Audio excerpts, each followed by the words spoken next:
JT Show. What's going on, you sexy beasts, and welcome to another episode of the Smash JT Show, my weekly episodic adventure discussing divisive issues in the video game industry and beyond sometimes. It airs every Friday, and before I forget, hit that subscribe button, the bell for notifications, and the like if you don't mind. Or if it's anything like last week with talking about Jack Black, hit the dislike, because woo!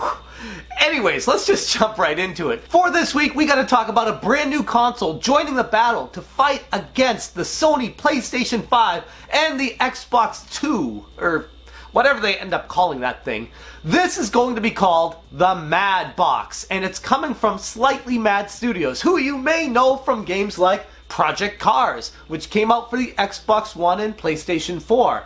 The problem with that game was, while it was fun, the sequel to it left a lot to be desired, and there were talks about the game coming to the Wii U. They even told people that it was definitely coming to the Wii U, and then it just never materialized for whatever reason. So they do have a history of saying something's coming to market and then just disappearing.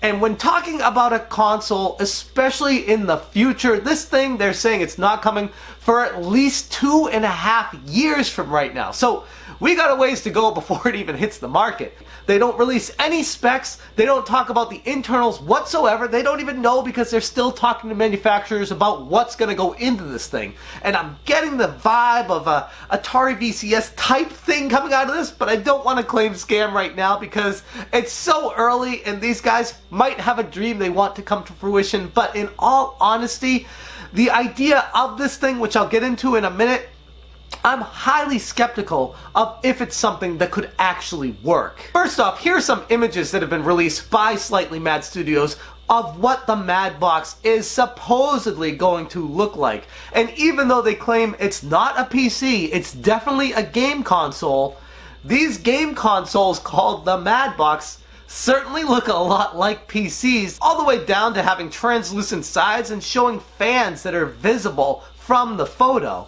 Now, everything I've talked about so far about this thing is what they've released, what they've told people.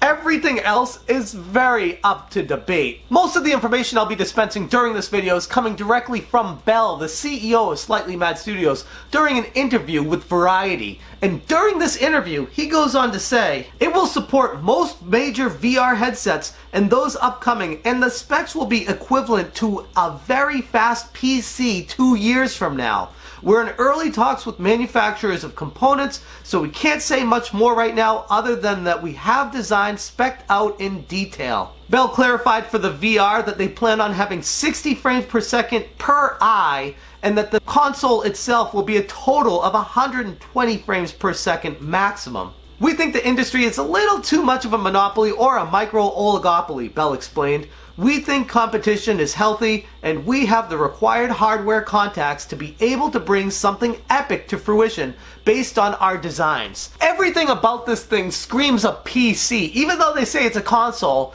all the specs, everything it's going to be supposedly running at, what it's going to be able to do, the power behind it, everything they say certainly sounds a lot like the Steam Link, which was a complete and utter failure when it came to market. It had a controller that not many people preferred. It didn't work really well with a lot of the games on Steam. It didn't have a good UI. Everything about this thing failed to impress the masses, and because of that, it kind of died on the table once it came to market. And everything about this Mad Box certainly sounds like it's going to be something along those lines. Now, hopefully it has a better UI interface. Hopefully it's able to play all the games you already own on Steam. But the biggest problem with that, the hurdle that they have to overcome, is the controller. How are you going to do a mouse and keyboard for a console, someone who's sitting on the couch playing the game? It brings up a lot of questions, a lot of issues with that, and I truly feel like that's one of the reasons the Steam Box failed to impress people when it came to market. The Steam Link failed so badly that it was on clearance at GameStop for $5. Something that was costing initially, what was it, $100 for this thing, was on sale for $5 just a few years later because nobody was buying it.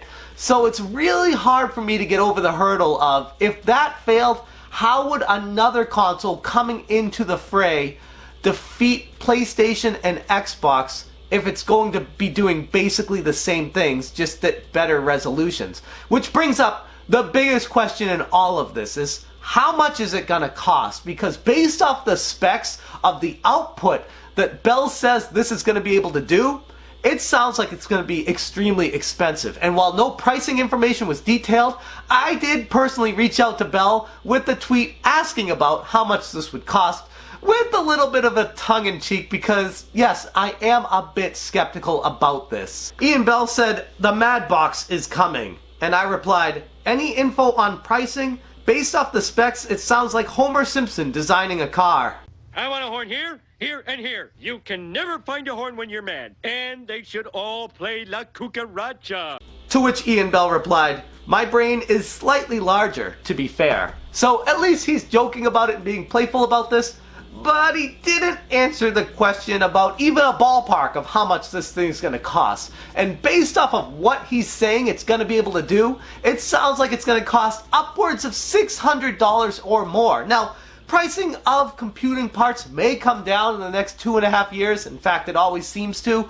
But based off of what he's saying right now, current prices, I would put this thing at around $600 to $800. I'm not really sure how that would compete directly with a system on the market like the PS4 Pro or the Xbox One X that are selling for $400 and $500 respectively and have already gone on sale for far less than that. So it just seems like it's going to die on the table based off of everything that I'm hearing.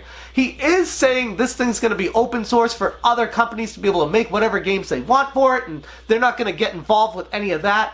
But I see a big issue with that. If they're not going to take any accountability with helping these third parties make games for the console, there's very little motivation for a third party to want to make a game to be put on this box if they could be making it for a much more popular system. That is, if they even end up releasing this in the first place. Because like I said, Slightly Mad Studios has a little bit of a checkered past when it comes to releasing games that they promise to release. So saying they're making a console that's going to be on par, competing with the likes of Sony and Microsoft, I don't know. I'm very skeptical, like I said, about this. I'm trying to be as unbiased as possible, but I also want to present my opinion as to why I don't think it's necessarily going to be as successful as many people will think, assuming it even comes to market. Remember the Phantom, the Coleco Chameleon, the Gizmondo? There's a ton of other consoles that are made throughout history that never come to fruition. All the promises in the world, all the things people want to hear, they get investors together, they get their money piled in, and then it just never happened.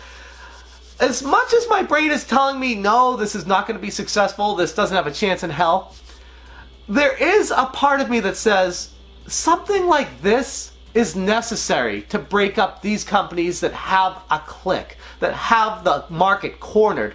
And if someone comes in and is able to disrupt that, it means typically it should present lower prices to the consumer for games, more options, more availability. Healthier competition has proven companies will work harder to make better games for their consoles. I mean, just look at Nintendo with the Wii U. Yeah, the Wii U was a failure by all accounts, but Nintendo produced some of the best games in their history because they were trying so hard to compete, and the Wii U was failing and they were working so hard on it to make better games. So even though Slightly Mad Studios isn't necessarily going to be making games for this console, although maybe they will, who knows what they're going to do with it, at least it would be something to possibly disrupt the market. And for that, like I said, I'm intrigued and I wanted to present you guys the information, everything we have up to this point, which isn't very much. Like I said, it's 2.5 years away.